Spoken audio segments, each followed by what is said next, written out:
Not all urban legends are made up for kicks. Many are completely true, and that includes some seriously terrifying stories.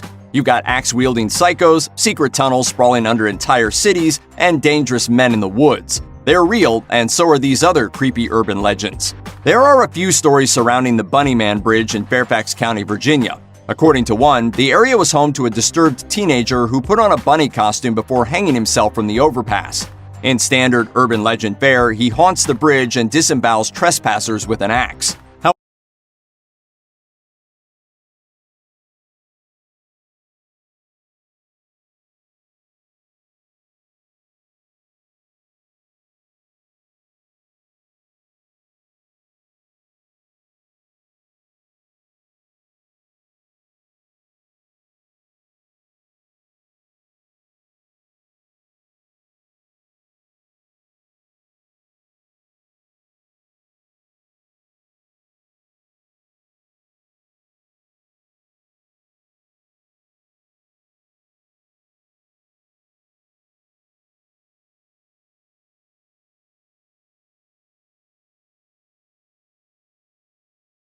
However, Brian Conley, a local historian, found that the Bunny Man has a basis in truth. Conley says the legend is actually told all over the Virginia, Maryland, and D.C. area. The whole region echoes with tales of a man in a white bunny suit. Silly rabbit. Tricks are for kids. That was enough to make him wonder if there was something to it, and when he started combing through newspapers, he found the origins of the tale. In 1970, an Air Force cadet reported being in a car with his fiancée when a man in a white bunny suit jumped out of the bushes, yelled at them, and hurled a hatchet through the car window.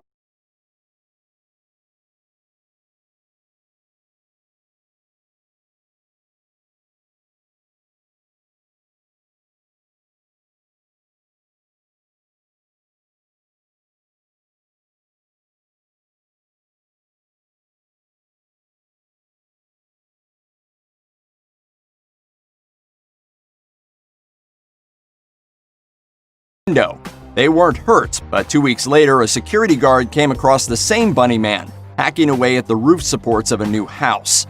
There was a major investigation, but police never found out who was in the costume, and he never appeared again.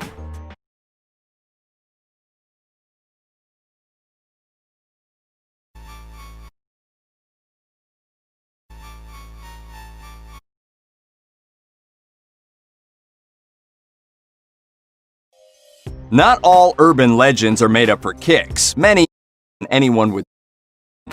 This one is most common in big cities like New York, but you can find variations on it all over. Supposedly, rats live in the sewers, and it's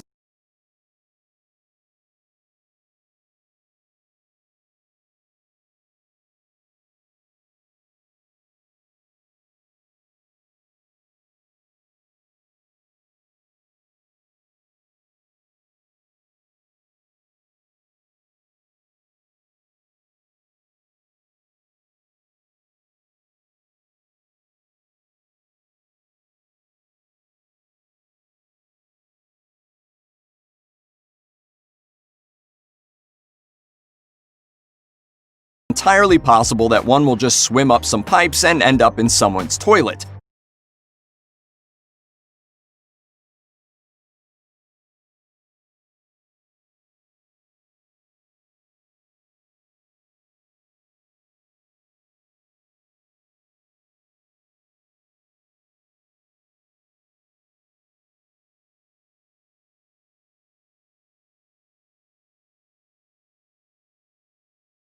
The lucky victims will just open the lid to find a rat treading water there. The unlucky ones will be sitting on the toilet when it happens. It sounds unlikely, but it's completely and terrifyingly true.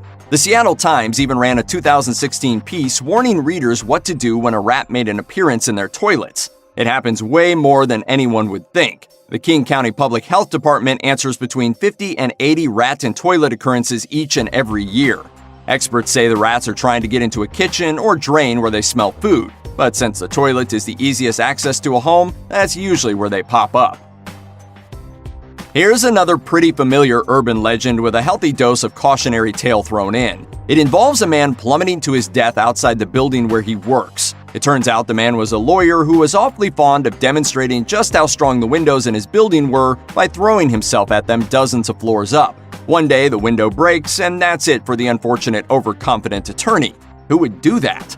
Torontoists say this man was real. His name was Gary Hoy, and he had a weird habit of slamming against the windows of his office at Toronto's TD Centre. On one July day in 1993, he did it in front of a group of visiting students. The window popped out of the frame, and Hoy popped out of the building. He fell 24 stories, and while it's unclear exactly why he thought any of this was a good idea,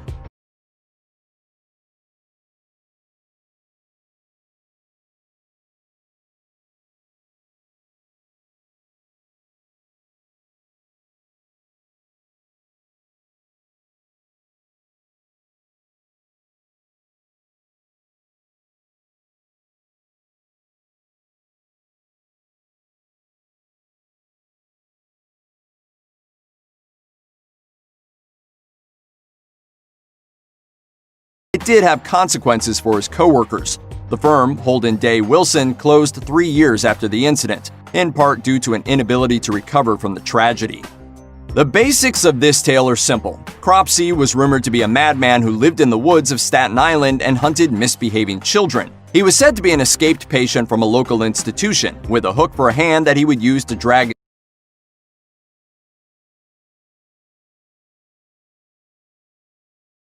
prey back to his lair. Parents would threaten their children with abduction by Cropsey if they didn't behave. Whether the parents knew it or not, Cropsey was terrifyingly real. The Willowbrook State School closed in 1987 after becoming the subject of an infamous 1972 expose by Geraldo Rivera. It wasn't long after Willowbrook's closure that former employee Andre Rand was arrested in connection with several disappearances. He was ultimately convicted after authorities found a child's body buried in a shallow grave on the grounds of the institution.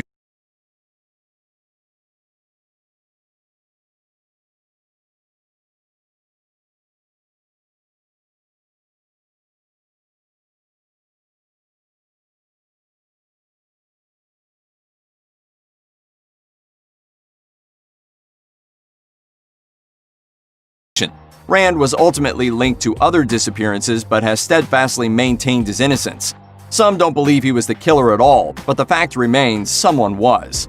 Anyone who was online during the early days of the internet probably remembers seeing forwarded emails warning about someone with the screen name Slave Master.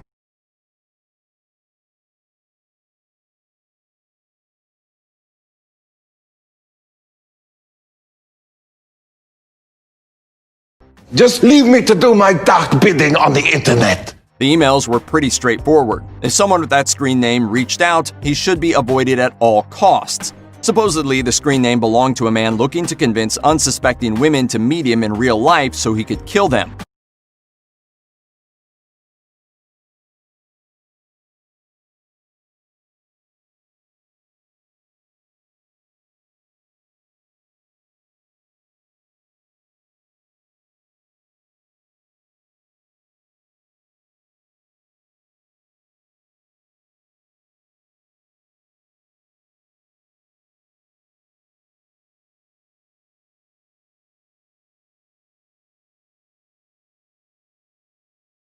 Sound unlikely?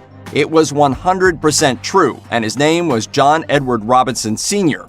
Those at his church knew him as a devoted family man, neighborhood activist, and brilliant entrepreneur.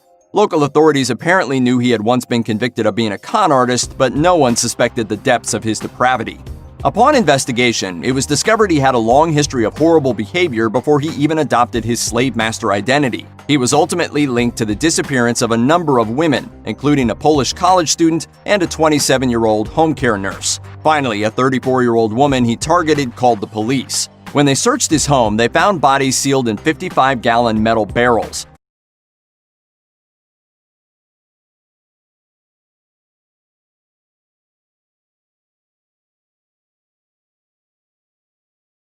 And a 27-year-old home care nurse. Finally, a 34-year-old woman he targeted called the police. When they searched his home, they found bodies sealed in 55-gallon metal barrels. Robinson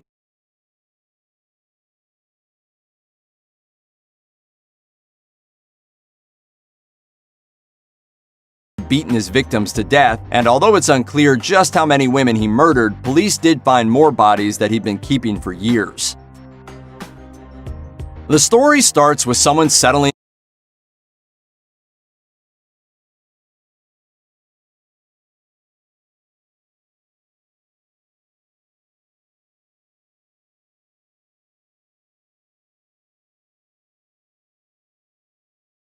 into a hotel room and noticing a strange smell. They might complain, they might not, but they always spend a few days in the room before the smell gets so unbearable they investigate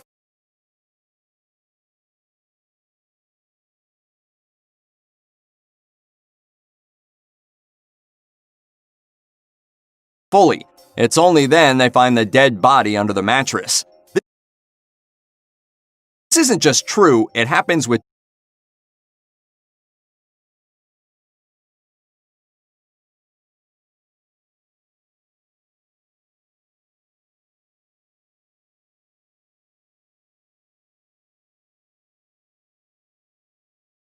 terrifying regularity. Each time, guest complaints led to a complete search of a hotel room and the discovery of a dead body. The stories are surprisingly varied. The first body was Gary Smith, a car thief poisoned and strangled by his associates, then left under the bed of a New Jersey motel room that was rented about 4 times before he was found. 2 bodies discovered in 2 different motels in 1989 were the work of the same killer, Jerry Lee Dunbar. In 2003, a man spent 3 nights in a Kansas City room before the smell became so unbearable he checked out. When the room was cleaned, a man in an advanced stage of decomposition was found under the mattress. In short, if something smells in your hotel room, ask for a cleaning sooner rather than later. Urban legend says there's a horribly disfigured creature that wanders the forests and highways around Pittsburgh. Sometimes he's called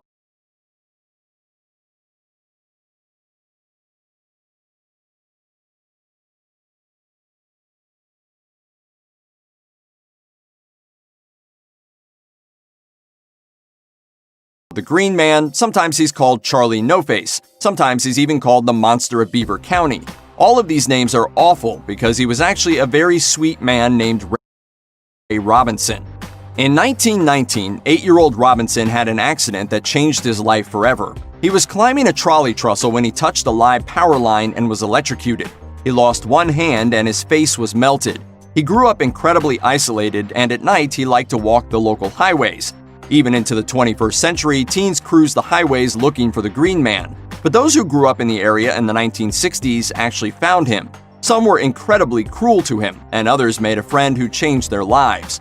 Robinson liked to chat with the kind ones, talk baseball, and drink beer. Documentary writer Tisha York interviewed hundreds who met him and summed him up like this: "People were just so cruel to him, and he never understood why. Underneath it all was this beautiful, kind man."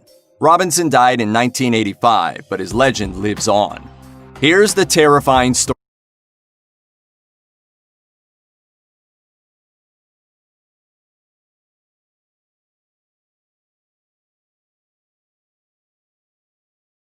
Someone goes on vacation, then comes back and starts suffering severe headaches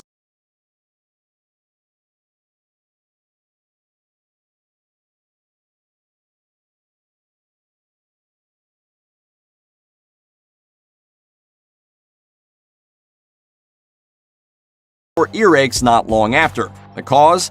Bugs crawled into the hapless vacationer's ears and nestled in their brain. Sorry, but this one isn't just true, it's happened a couple of times. In 2013, Rochelle Harris returned to Britain from a holiday in Peru. When she started hearing scratching noises, she was a little worried. It got worse when the headache started. When she woke up with a mysterious liquid on her pillow, she decided to seek medical attention for what she thought was an ear infection. The truth? A fly she'd swatted out of her ear in Peru had laid eggs in her ear canal, and she was now home to a family of maggots. She needed surgery to remove them. Then, in 2015, Yadira Rostro underwent surgery after suffering from 9 months of headaches. The cause? Tapeworm eggs in her brain. Doctors were pretty sure she picked up the parasite when she was in Mexico 2 years prior, and that it had traveled through her bloodstream and into her brain where it laid eggs. Good luck enjoying another vacation.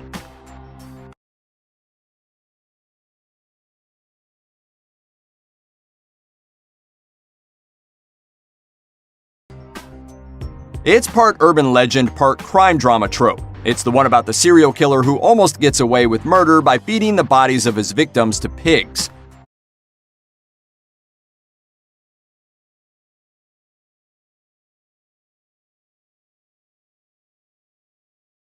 Then I hear the best thing to do is feed them to pigs. You've got to starve the pigs for a few days. It's used in a lot of fiction, and it's happened a lot in real life. In 2013, The Telegraph reported on a police investigation from southern Italy. According to taped phone conversations, Francesco Ricosta was murdered during a mafia turf war. Then his body was fed to pigs. In 2015, USA Today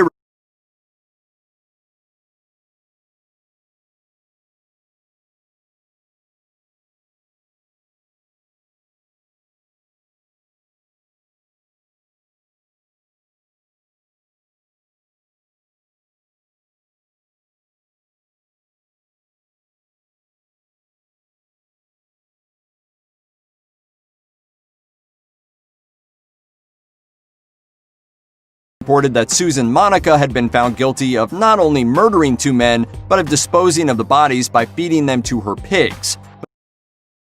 The idea goes back even to the testimony of the most infamous serial killers. Robert Pickton was arrested in 2002 for the murders of 26 women over the course of around 6 years. Most were snatched off the streets of Vancouver, and according to the testimony of those who knew him, he bragged of killing dozens of women and disposing of their bodies by feeding them to his pigs.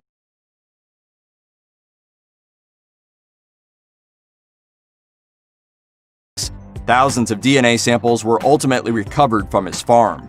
Sometimes the most terrifying Halloween stories are the true ones. Take for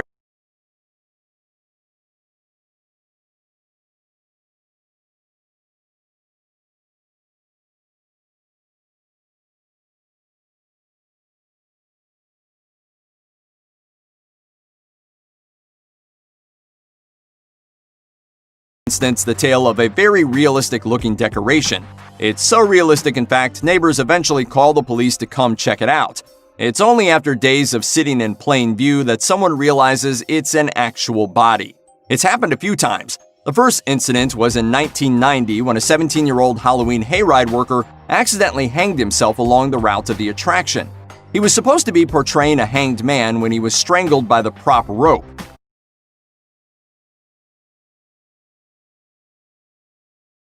Then in 2005, NBC News reported that a woman committed suicide by hanging herself from a tree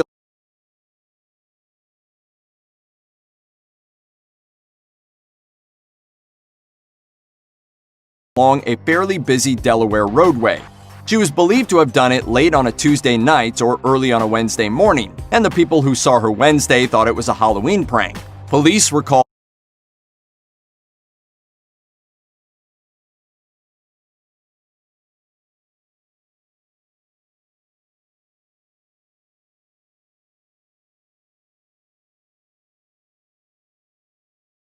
hours later, and only then did they discover it wasn't a prank at all. Check out one of our newest videos right here, plus even more